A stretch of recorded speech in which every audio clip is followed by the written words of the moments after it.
সম্মানিত সুধীবৃন্দ, আমরা পা করে সেই 1992 সাল থেকে আজ পর্যন্ত আমরা একটা প্ল্যাটফর্মে, সেটা হচ্ছে জেলা সাংস্কৃতিক সংগঠন।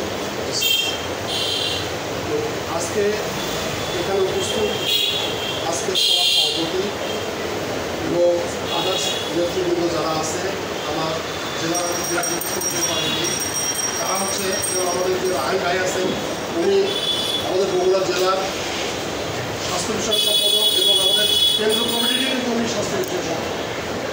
আর এখানে আমার ডলার আছে আমাদের বগুড়ার সাধারণ সম্পাদক এবং কেন্দ্র কমিটির সহসাংগঠক। আর এখানে আমাদের জেলার সেক্রেটারি সম্পাদক আছে, উনি জয়েন্ট সেক্রেটারি আছে, উনি জয়েন্ট সেক্রেটারি, উনি সহসাংগঠনিক আমার জেলার ভাই দিলাম। আর আমার পিছনে আমার ভাই আছে সহকর্মী সভাপতি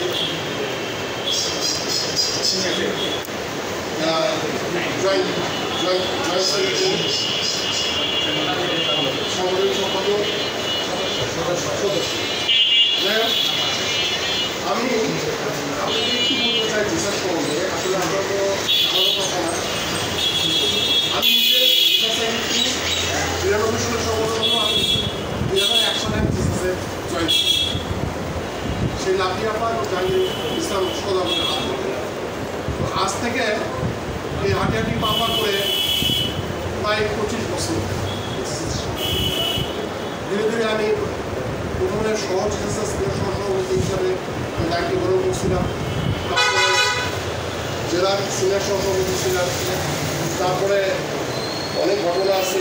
এরপরে 1917 সাল থেকে আমি সভাপতির দায়িত্ব পালন করছি বগুড়া জেলা এবং কেন্দ্রে সহসভাপতির দায়িত্ব পালন করছি এই শিক্ষক। যাই হোক, এর আগে সদস্য ছিলাম। ঘটনা হলো, এই জিসাসে বিএনপির সিনিয়র এমন কোনো নেতৃবৃন্দ নিয়ে যারা আমাদের প্রোগ্রামে আসে, ম্যাডাম বহুবার আমাদের প্রোগ্রাম আসছে এবং আমাদের অন্য সাংস্কৃতিক অনুষ্ঠান হয় এবং কম্পিটিশন হয় এগুলোতে, এবং এছাড়া জিয়া স্বর্ণপদক আমরা প্রদান করে থাকি। একমাত্র জিয়া সাংস্কৃতিক সংগঠনই জিয়া স্বর্ণপদক প্রদান করে। তো গত বছর আমি পাইছি, এর আগেও আমি একবার পাইছি, এবং বহু লোকই এখান থেকে স্বর্ণপদক পাইছে।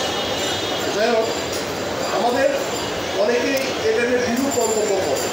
তারা আসলে অজ্ঞ ব্যক্তির সাথে তর্ক করে কোনো লাভ নেই। বৃক্ষ তোমার ফলের পরিচয়। আপনি দেখেন, আমাদের বগুড়ায় জেলা জিসাস কিন্তু একসময় খুব শক্তিশালী ছিল। এটা আমাদের স্বীকার করতে হবে। যখন জাহাঙ্গীর ইসলাম সদরগড় লাদিয়া ছিল, তারপরে পরবর্তী সময় ওনারা চলে যাওয়ার পরে জিসাসটা দুর্বল হয়েছে, দুর্বল থেকে বিলীন হয়েছে। তখন রানা ভাই আমাকে অনুরোধ করে যে সালেক ভাই আপনি বগুড়া দায়িত্ব নেন। তখন আমি দায়িত্ব নিয়ে আবার হাঁটি পা করে মোটামুটি একটা ভিত্তির উপরে দাঁড় করেছি। চিটাগাঙে দেখেন, আমাদের এই যে পয়লা মের প্রোগ্রাম জিসাস করছে, জেলা বিএনপি এবং শ্রমিক দলের সমন্বয়ে যে প্রোগ্রামটা হয়, পুরো সাংস্কৃতিক অনুষ্ঠানটা করছে চিটাগাং জিসাস। আবার এই যে আপনার তারুণ্যের সমাবেশ, সেখানে সাংস্কৃতিক অনুষ্ঠানটা পরিচালনা করছে জিসাস। এরকম বেশ কয়েকটা জেলায় আমাদের জিসাস করছে। ইনশাল্লাহ আমাদেরকে ওই অ্যাবিলিটি অর্জন করতে হবে, যাতে বগুড়াতে প্রত্যেকটা প্রোগ্রাম আমরা জিসাস করতে পারি, এবং সেটার জন্য আপনাদের সবাই সহযোগিতা দেয়। আমি একা বললে হবে না, আপনি একা বললে হবে না। আর ওই যে একটা লাঠি ভেঙে ফেলা যায়, কিন্তু যদি 10টা লাঠি হয় সেটাকে কেউ ভাঙতে পারবে না। এইভাবে আমাদেরকে একত্রিত হতে হবে।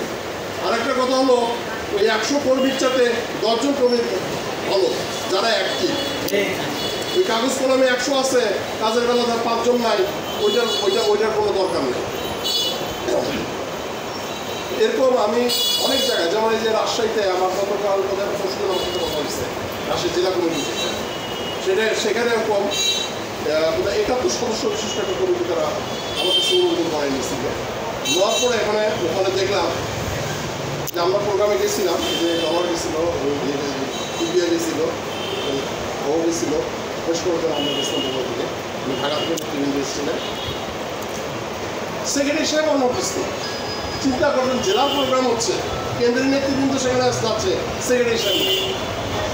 আমি বলে দিচ্ছি আপনারা রিসাবলিং করে কমিটি, হয়তো আগামী সপ্তাহে রিসাবলিং আসতে আমরা ওই যারা ইনঅ্যাক্টিভ ছিল বাদে। ঠিক তদ্রুপভাবে আমি এই বগুড়াও বেশ কয়েকটা উপজেলা কমিটি কিন্তু আমি এভাবে বাতিল করে দিচ্ছি, যারা ইনঅ্যাক্টিভ দরকার নেই। আপনারা অ্যাক্টিভ হন। আপনাদের 21টা ওয়ার্ড আছে, 21টা ওয়ার্ড থেকে যদি যে কোনো একটা দিন যদি আজকে রাত্রে একটা প্রোগ্রাম যদি কল করে, হ্যাঁ, 21টা ওয়ার্ড থেকে যদি 3 জন করেও যদি আসে, তাহলে আপনি কি বলেন 60 জন লোক,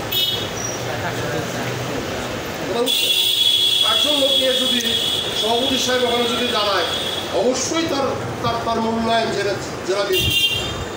আর উনি যদি একা একা দাঁড়ায় 3 জন নিয়ে, তাহলে ওনাকে কিন্তু চিনবে না। এই রিসার্চে আমি আর একটু বলি, রোজি আফসারিকে আপনারা সবাই ছিলেন, আগে ছিল রোজি ইসলাম, পরে রোজি উনি কিন্তু আমাদের সংস্থার সভাপতি। তারপরে আপনার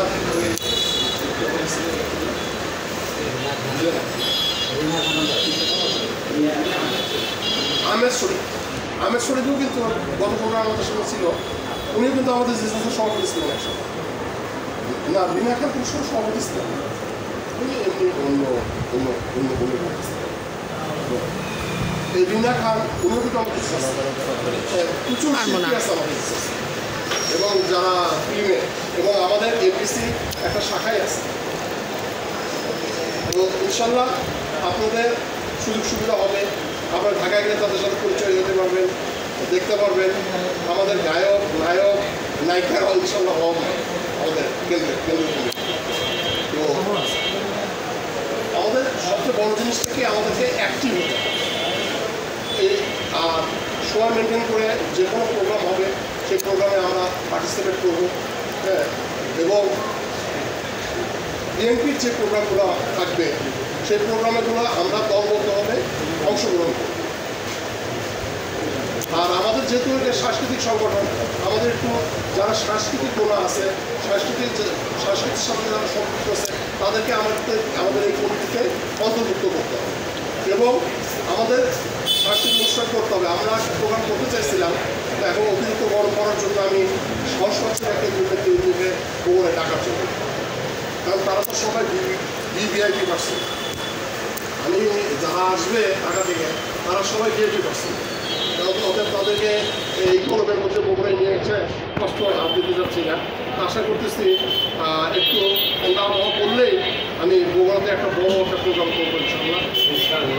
আর সামনে 30 তারিখ শহীদ প্রেসিডেন্ট জিয়া রহমানের মৃত্যুবার্ষিকী। ওই দিন আমরা একটা মিলাদ মাহফিল আলোচনা সভার মাধ্যমে একটা প্রোগ্রাম ইনশাআল্লাহ করবো, এবং এই ব্যাপারে আমি সবার মতামত চাচ্ছি। স্থান এবং ইয়েটা আমরা পরে নির্ধারণ করবো, যেখানে করলে সুবিধা হয়।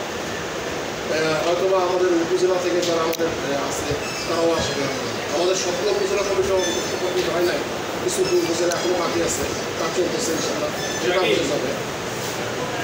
তো আপনাদের সবার সুস্বাস্থ্য এবং দীর্ঘায়ু কামনা করছি, এবং আমাদের পথ চলা আরও সুগম হোক, সবাই অ্যাক্টিভিটি বৃদ্ধি করেন, এই প্রত্যাশা রেখে আমার বক্তব্য এখানে শেষ করছি। খোদা হাফেজ, বাংলাদেশ জিন্দাবাদ, খালেদা জিয়া জিন্দাবাদ, তারেক রহমান জিন্দাবাদ, শহীদ জিয়া অমর হোক।